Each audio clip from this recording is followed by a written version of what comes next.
You ask Tiger to solve.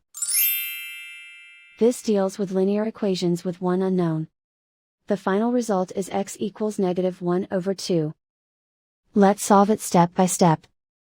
Group all constants on the right side of the equation. Subtract 6 from both sides.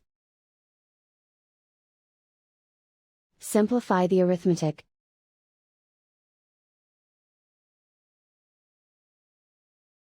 Isolate the m. Divide both sides by 12. Simplify the fraction. Find the greatest common factor of the numerator and denominator. Factor out and cancel the greatest common factor. And so the final result is x equals -1/2.